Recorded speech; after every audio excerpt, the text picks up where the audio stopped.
All right. Welcome back to another Shop Class podcast. Tonight we got a special guest, a veteran, OG, co-host from back in the day, Matthew Barbercheck. How you doing? Good. How are you? Okay. Good. And tonight he's giving us an update on his product that he's working on, which is the Capable Maker. This is a product where teachers can input how many supplies they have, how much equipment, and what's the skill level, and it'll give you a filtered out project list or curriculum that you can follow, and you can adjust it and you can make your own. It's customizable, but it's in development. So you are part of the. You're seeing the development right here. We also have regulars, Matthew Bloomquist, who is in the running for his Harbor Freight Award, and Nick's up there. He just got back off of the Maker Camp, Catskill Maker Camp. So we got to get an update from everybody. So this is kind of a round table update, but we're going to start with Barbercheck. Yeah, sure. All right, so take it away. I'm just going to present my screen here. Yeah. And, Okay. So I can't see what I'm showing you. Okay. That's okay. While you're getting it set up, the cool thing about this is like it's kind of like an on-fly curriculum adjusting based on parameters. Almost like you're like, oh, the contrast bump up the like on your phone or your camera. You're like, oh, I'm gonna slide the bar to the right, and that'll give me more brightness and more capability or whatever. But that's the same thing. Imagine you could do that to project management. That would be pretty cool. Yeah, that's a little bit of the idea. Is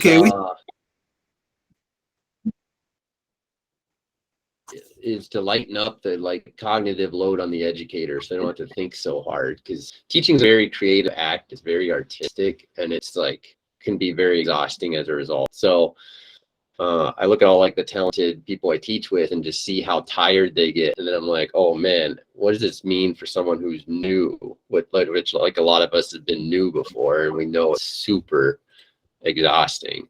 So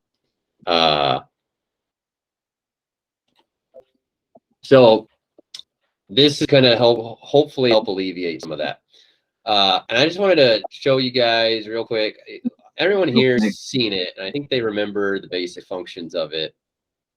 But this would be the teacher view. So in the teacher dashboard, they can see their students and then see what projects the students are doing and what badges they've done as well. These other columns, these are kind of placeholders for some stuff that we're working on behind the scenes a little bit.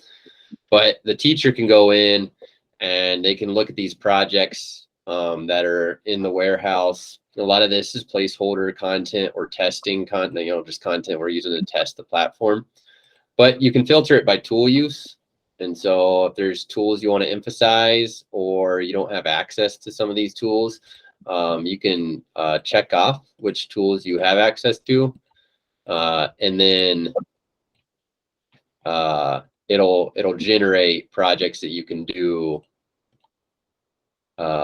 based off, you can see it changing down here based off of the criteria that I put in there.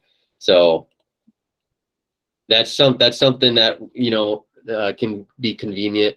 I'm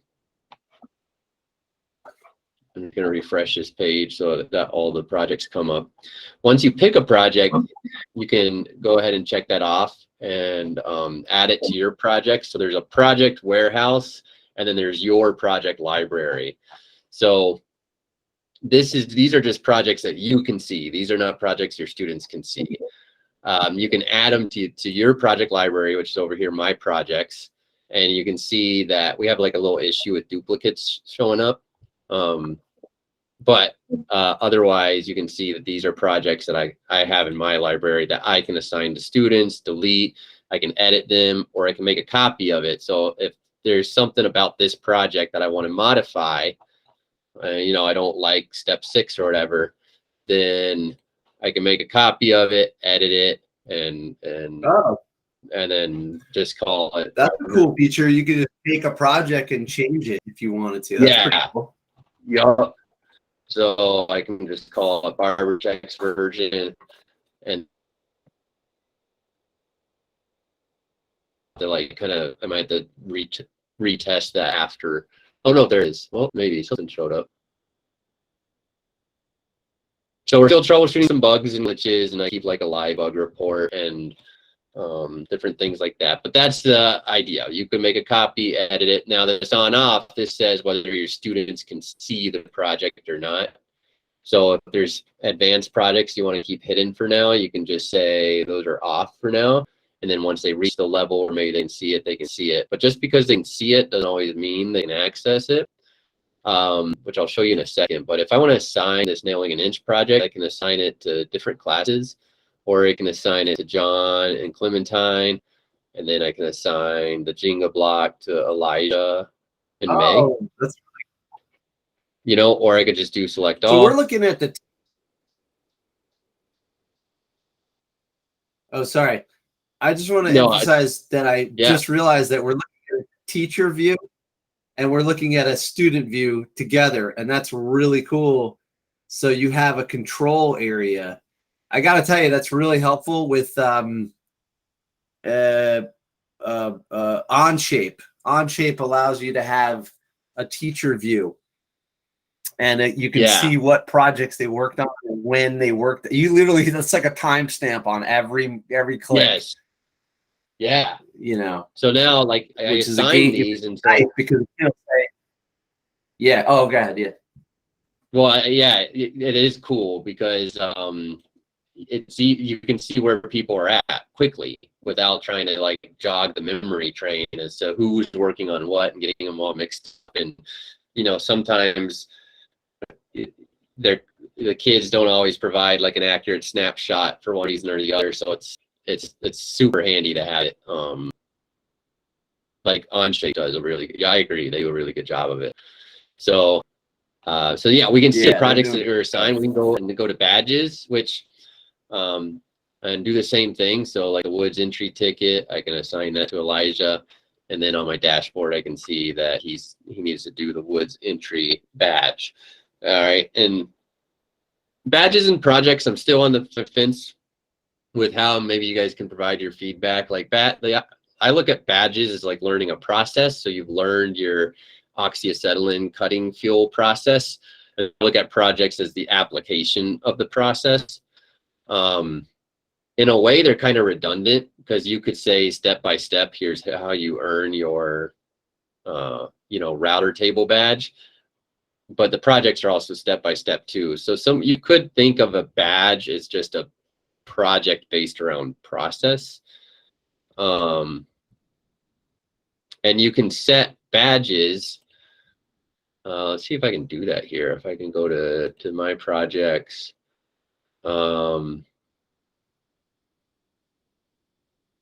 Yeah, if I go to edit,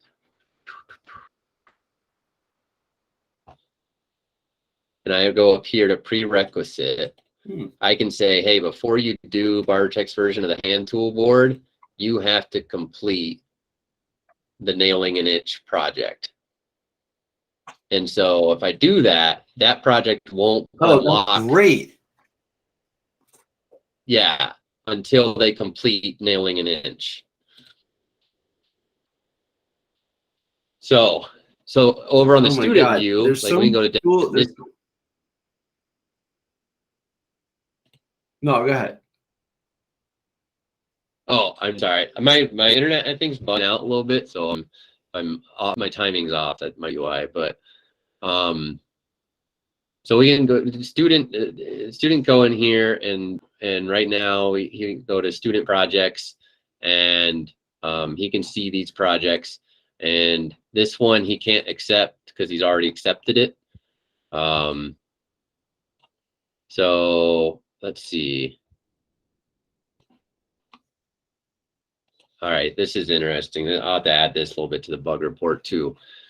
Right here, he should be able to click one of the projects and then start going through it step by step. So let me go over here to my projects, and I'm going to assign something to John.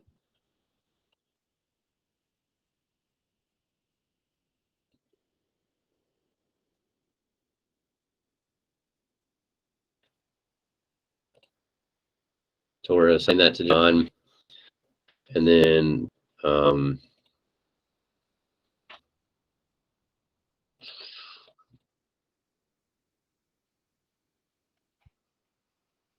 well, that's a bummer. All right. So the idea is though that it would say in progress projects. It would say he's working on the sheet metal phone holder. And then it would walk him through. It would just show him step 1. And this isn't a good example because none of those steps are showing up. So let's try this one. So it's step 1, acquire smooth plain board size slightly larger than the provided template. And he would just say, check. And then it would show him step 2. And then it would show him step 3, step 4. And these steps can be as like technical or broad or as specific as you want them to be. So I'll show you. We can go ahead and edit these steps. And let's say that I want this step to be, here I put the step title as basically the step. But I could do this. I could put it down here, and I could put step 1 as a more broad gather material. And then down here, I can do any of the formatting I might want to do on a more technical document. Or I can just leave it plain Jane, which is what I've been doing. And then I can set some of these steps up for teacher approval being required. We're still working on that feature, so it's not fully functional, but eventually there will be student approval as well. So when John gets to step 2, I can set the student approval, and then it'll bring up a list of students, and I might check off Elijah. Maybe Elijah's good at quality control. And then when John says that he's done with step 2, it'll ping him and say, go check in with Elijah. Or if I leave it on teacher approval, it'll say, go check in with Mr. Barbercheck. Student approval?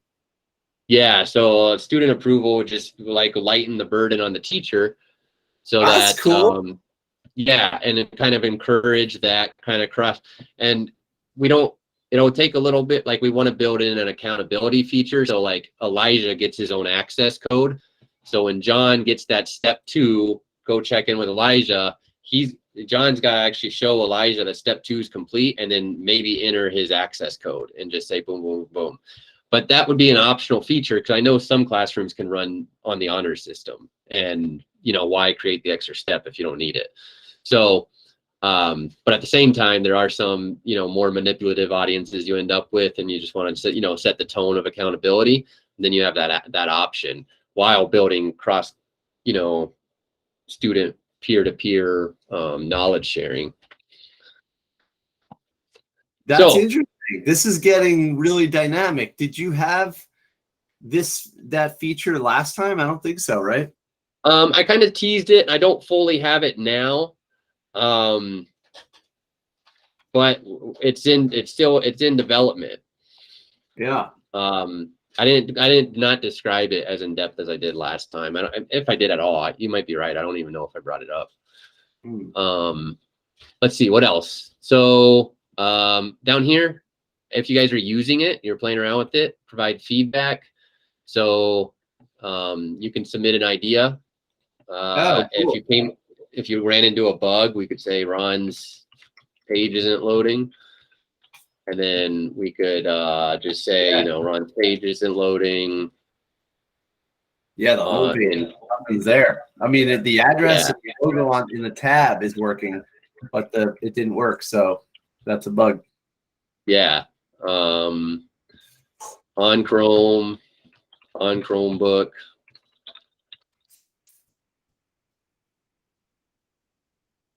Is there a mobile version?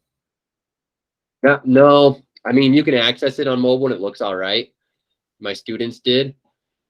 And they were all right with it. But they are also, they're going to approve most anything I do. So we want the mobile version, obviously, to be cleaned up. But what's happened is my funds are like pretty low. So I kind of had to do a level of triage between development and like aesthetics, and it wasn't enough funds to really get the aesthetics to a benchmarkable level of improvement. So I kind of had to triage that out temporarily. So we probably won't get it super mobile friendly by this fall, which was my goal. Because I want teachers using this, because that's how I get the feedback. And what I've been recommending is, and looking for when I'm looking for teachers to test it out, is teachers who might have a small class and maybe even a 9 weeks course where it's shorter term. That way we can kind of make a shorter feedback loop, and it won't be as high risk for the teacher to take on, you know. So right now I'm recommending teachers be strategic about taking it on, because we all have a version of this already that we do, right? Like we all have a way that we keep students from doing too hard of projects or too easy of projects or whatever else. And the way I see it, like to retool that process for any of us, this has to be a pretty high quality, you know, almost 10x improvement, because we've all ran into ed tech solutions that offer 3x improvement based off what we already do. But then there's the learning curve. And it's like, well, I'm not going to onboard my students, climb the learning curve, have my students climb the learning curve for a 3x improvement. So it's pretty passionate about getting this kind of up to snuff. Now students can submit ideas too. So they can come here. I made it so students can, when they run into an idea or an improvement they want to make, we can get their feedback. And I thought that would be pretty cool to give students a voice on the platform as well. So that's pretty much, cool. You can make your own badge. So you can call it, you know, the Shop Class Podcast badge. And then you can check off some of these objectives. You know, these are things I was playing around with. Or you can add an objective, record an episode, and then add that, and then it'll pop up, and then boom, add badge. Now I got the Shop Class Podcast badge. I can assign that to Clementine, and she's gonna work on that, and then good to go. So I think that covers all tools, you know, like the search by tools. You can create your own tool criteria for when you're filtering by tool use. And I think that covers it. Is there any questions? I would like to run through and try it, but I can't get in on just on the laptop. But let's see if I can log in. What's next? Mainly keeping all the bugs out, trying to find them, trying to communicate them. So behind the scenes, I just get on a Trello board, which I don't know if you guys have seen Trello, but it's like a project management board, and I just usually screen record the bug, just send it to them, and then they usually troubleshoot it, sometimes the day of. So my funds will run out about the time school starts, which sucks. Well, they won't run out completely, but the development, I'm gonna have to cut back on development right when school starts, and then I should get hopefully another round of funding. And if that happens, then we'll be really able to like fine tune it and get it to do what we want as trades teachers. So there's a little bit of a gamble, but if you're on board and we're using it and we get that third round of funding, you'll really have a seat at the table of saying, hey, Barbercheck, I want this feature to kind of do this, and I want this feature to do that, because I'll put other teachers on the Trello board if they want to be on the Trello board almost. So it's, you know, obviously I'm talking a lot with Harbor Freight Tools for Schools about this project and different things. And I think it'd be really cool to have skilled trades be the sector that brings this to market, or brings it, you know, it's kind of first to market with this, just because this is like, we kind of talk about the nuance of STEM versus project-based learning versus shop versus all that stuff. And this could work not just for skilled trades educator, but any STEM educator, any project-based learning educator, any makerspace educator, any, my wife's always looking over my shoulder, like, is it done yet? Is it done? Like, she wants to use it for writing applications. So there's potential, and I think it'd be cool just to kind of improve education as a whole from the perspective of, you know, of automating some of the decision making that teachers have to do, not to like take away their judgment, but to give them more room to make more judgment about the more important issues, right? Like, if you don't have to remember exactly what step John is on, you can spend more time maybe joking with John about the, you know, Jets jersey he's wearing or whatever it is. So that's kind of the idea, part of the idea, yeah. What about like, let's say I had a project that I wanted to see what another teacher would do with it. Can I put up a project and then see if people bite, if other people want to try it out? That's the end goal. That's not currently a function. So right now, only an admin can post projects. And right now I'm the only admin. As you know, if it seems like there's enough people on board with this, there's like a team, I would definitely probably delegate more admins. Like, there's nothing, it's for no egocentric motive that I have the only admin. It's just like the most practical thing right now. So right now only admins could post. I have like a temporary workaround where you could post your own project to your page and then check a box that says send to admin. So you use it for your login and your students, but if you wanted it to be global, like across the to other logins, you'd have to be approved or be an admin or wait for the feature to be opened up to everyone. Yep. Yeah. That's cool.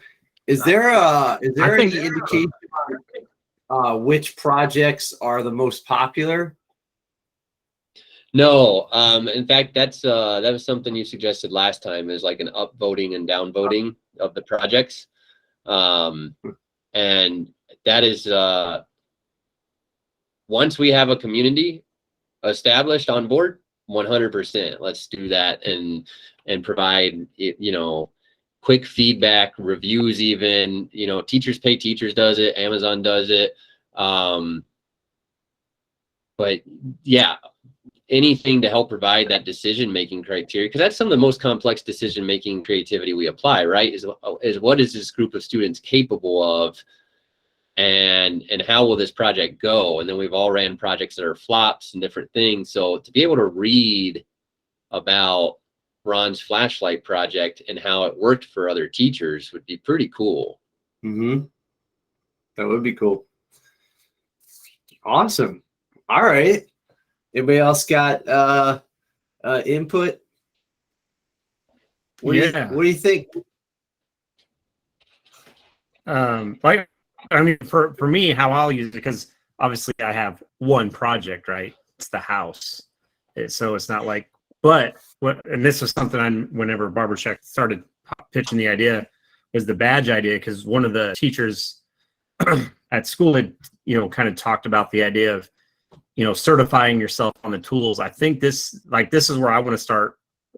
I guess my contribution to this would be really working with the badges and having the kids, you know, showing proficiency, especially with the tools that we use. You know, so like the miter saw, you got to be able to show me that you understand all the safety procedures. Maybe like switch out the blade, obviously use it, whatever, you know, hit these criteria. So I think for me, I'm going to start using it as the badge, the badge system for me to like know, you know, or maybe if they get so many badges, you know, these kids can be like tool trainers to the younger kids or the new kids or something, you know, make a system for myself within it. So I mean, I love the whole system, but I think that's where, for me, only having a project is have the kids, so that way they work on training on the tools and see if I can't get kids more proficient on certain tools. That was one of the things when I was with Sasho, we did their caulking 101, and I told them, and you know, they apologize when they do the training. They're like, "Hey, sorry, this is going to seem very elementary to you guys, but at the same time, as experienced as I was, I've learned a lot. And like I told them, I said, this is great for high school kids, because any of you that's ever tried to teach somebody new to caulk, it's kind of is a little bit of an art form, right? Kind of like finishing drywall even, or painting. Like, you got to have some touch. Yeah. You got to know how to hold the caulk gun at the right angle. You got to know how far to cut it open. You got to know how each kind of caulking or sealant works, whether you can use your finger, if you got to use water, if you got to use Windex for tooling it, whatever it may be. And I kind of feel like with the house project, people always think, oh, you're building the whole house. The kids are always working. Well, you throw 15 kids on a house project, not everybody's working. No matter what you do, there's just not enough stuff for 15 kids to do all at the same time. So I could break down the groups like, okay, today, you four, group number 4, you guys are going to go through and you're going to do your tool training. You guys are going to go through practice, whatever. And then let's say Friday, we'll do your badge certification, and you guys are going to show your proficiency and stuff. So I really like this system. Hey, I don't have to create it. It's already here for me. So thank you, Matthew. But, like we talked about, the whole idea behind the badges was kids, it's just like you video gamed it, right? You got to advance. You got to get those little awards and stuff. So now, granted, I can turn those into physical awards, maybe something if they complete so many in a year or something, to get a plaque or a gift card or whatever, I can add my own prizes to the system. But I think that's where I can see, actually, that's where I'm going to start pumping in the badge stuff. And as we progress the house, okay, we know we're getting ready to drywall hanging. All right, let's get proficient at using the self-feeder drywall screw gun. Let's get proficient at using the one you just feed yourself. Maybe you're using an impact gun, whatever it may be, the tools that we'd be using, or measuring drywall. So that way, I feel like it's going to be a good training tool for me for getting the kids motivated, but self-teaching themselves even, and self-practicing, having a reason to practice without me having to tell them necessarily. So I think that's where I can find the biggest benefit to start things off with anyway. Yeah, and it'll be cool to see you use it in that application. And, yeah, I kind of have it already created for you, but if you start using it out of the gate, you're gonna be helping with the creation maybe more than you want to be, because like even just now I was like, oh crap, the badge, like if I'm a John, I actually can't see my badges that I'm working on. So there's but that's the fun of it, and that's the appeal, is like right now is the time to like have the most say in how it's being made up, and we can pivot towards a more credential focused platform. Like right now it's not really biased one way or the other, but like I have my vision and I have like what I think it will lay out to be, but I'm very, very flexible in that vision working for everybody, because I just know, like, again, the amount of thought, labor, and creativity we put into our jobs is just astronomical, and it's just, if I can just give you just a little bit more energy to remember that it's, your brother-in-law's birthday or whatever else, sweet, like I've done my job. Well, No, I think that's also cool. what's cool about this too, Barbercheck, is, and for all of us with this like kind of badge system, for me, so these kids, let's say they're trying to get a job construction, right? Go work for a carpenter in my instance. They can say, hey, I'm trained. I mean, it's I guess it's an unofficial certificate I could give them, but they can say, hey, I'm trained on the miter saw. If the miter saw acts up, I know how, or the blade gets bad, I can do all this. I can take it apart. I can reset the fence. I can readjust. Like, they can troubleshoot all these tools or something because they've had the training. Where usually on the job site, when you have new employees, if something happens with the gun, I mean, just even with us, with the students, something happens to a tool, we usually have to come over, fix it, or we have to all right, shut her down. I'll fix it on break or after school or whatever, right? But if the kid has been through the training and troubleshooting and all this, and it's like, because when I taught at the prison, this is something that could happen, because I had guys who like I had machinists that could go and repair the machines, right? I mean, this one guy fixed like everything for us. And if the kids can fix that tool on the fly, like whenever, I don't know, whatever, something gets jammed or something, you know, a blade goes bad in the saw, but if they can handle that and they can show, you know, like someone they're trying to get a job with, like, hey, if I show up, you know, I may not be able to, I don't know everything, but I can use this tool proficiently. I can fix this tool proficiently and quickly. I mean, that's kind of a huge deal too. So like for me, that's kind of where I'm looking at this, where getting good at those tools and use like tool practice, like just encouraging tool practice. Like I'll have to set up a ways for them to practice before they get to the actual, you know, say cutting the trim, for example. But yeah, I'm excited about this idea of using it this way, see where I can take it with that. And then hopefully it provides feedback and stuff. And plus telling the kids that they're going to be part of the trial period may be a pretty good deal too. Yeah, that's cool. You know, like a program that's like dedicated for shop teachers, that's not a normal thing. Oh, we lost Barbercheck. That's okay. You know, it's people need to these companies should step up and really listen to the shop teachers. So this is if anybody's watching this is their opportunity to participate and contribute. I gotta run at least one project through this and give it a try. Cool. What would be the first project you'd put on there, Matt? Well, like I said, for me, we just have a project, right? I mean, we have steps in the house, you know, so like hanging drywall. I mean, I could make it a project per se, but like for me, it's, although I guess I could do that though. I guess each step could be the project, right? So hanging drywall, you go through with the steps of the process of hanging the drywall and you know, making sure it's all ready to go before we step into finishing drywall. So I guess I could break each step of the house building itself into the project, and then of course the tools would match up with it and stuff like that. And then badge wise, I can make tool proficiencies badges and stuff. So I think this would work out well. I mean, I remember, like I said, you know, we were with Barbercheck when he pitched this idea, so we're very familiar with what his ideas and stuff and what's going on. And then while you're making that list, you're almost making it for yourself too. You know, like sometimes I have the stuff, like I have the assignments and I got the goals and everything, but I didn't write down everything, and I kind of just, you know, wing it. And so, you know, I'm trying to write stuff down more and more because people are asking. And teacher could sell curriculum and, you know, like how do you build a house with students? I wouldn't even know the first thing, you know, and even if you know how to build a house, it might not be with students. So it would be good if you started to write it down and put it into something. I mean, I think you could probably sell a book just on that. Right, you're kind of typing it up yourself or as you go, right? Yeah.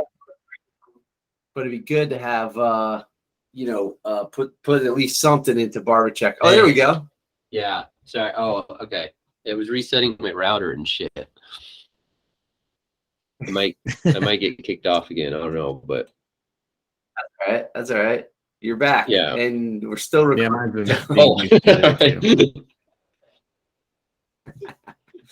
right. It's the right crowd. Yeah, that's it. Yeah.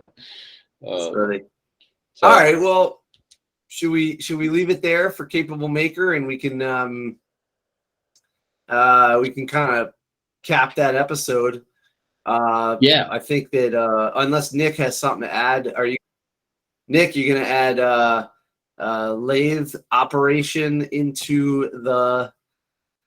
Yeah, I'm definitely opening up more to this idea of you know, adding the badges to it. You know, still doing the lessons on the machines, but having them maybe, you know, have this as their not their overall safety test, but you know, something on paper as a validation.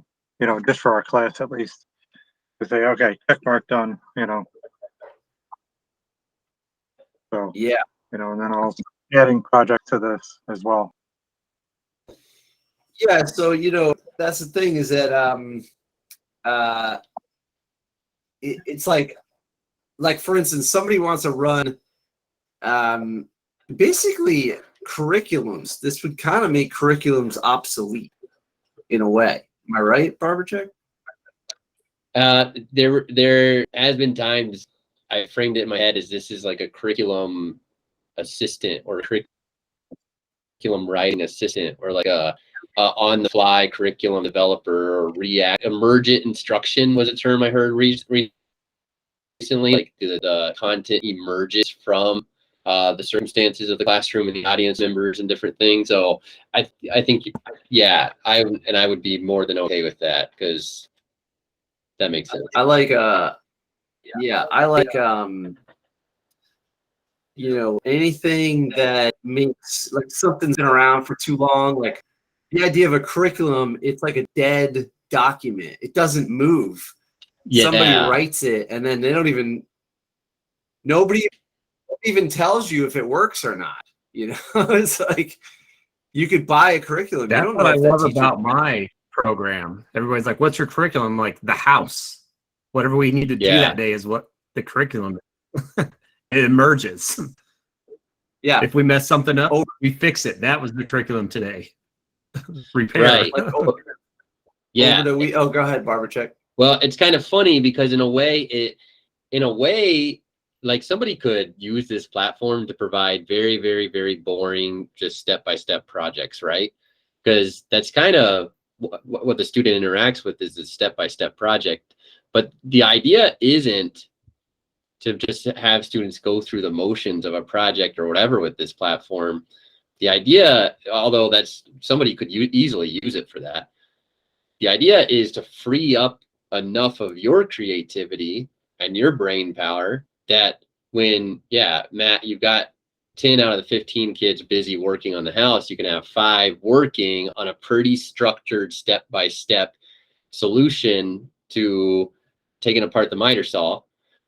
And sometimes they like that break from creative thinking, and so like a fair critique would be, well, this is just teaching kids to follow a recipe. And my response would be, if you want to use it that way, yes, but really it's so that you can emerge projects based off your student skill level and then emerge skill proficiencies based off what your students want to. And that will make more sense once you can actually shop through and I can quote unquote buy Matt Bloomquist's drywall proficiency or Nick's lathe project. Because now it is structured recipe style content, but it's emerging from the interest or the needs of the student and the classroom and the teacher. And it's not, oh, hey, here's the lathe project, see you later, have fun, just follow it step by step. It's, hey, here's the lathe project. Oh, we want to modify it? Like, yeah, we can do that. Oh, you want to do, it gives them enough structure that you don't have to be the one providing the structure. But then it gives you enough freedom that you can add as much chaos as you think is beneficial for your students. It's good. It's good stuff. I like it. I like that you're moving forward. Feel free to come in and bounce this off the shop class community anytime. Yeah, I appreciate it because like even just doing the demonstration, I wrote down like some new little quirks and things that I wouldn't have found otherwise. Exactly. That's what it's about. We're here to support each other, support shop teachers. All right, we can cap it there. How do they find you? Capablemaker.com. Yeah, there's some contact form either through the feedback, but I suppose Jack of all learning on any social media platform is probably going to be the easiest for now. Nice. Okay, Capable Maker in development is like a prototype meeting. It's kind of cool. It's cool to watch. Dude, this has come a long way. This is like, woo! Used to be a website like a spreadsheet that does stuff. It was literally a spreadsheet. Yeah, it was a spreadsheet with Oh my like God. check boxes and yeah. Well, just think, like, it's just gonna get better, and glad to be a part of it. It's awesome. Yeah. All right, I'm glad. buddy. Yeah, we'll stay on and end the recording there. This way, it's a capped thing. Okay, Shop Gotcha. Class Podcast. Boom.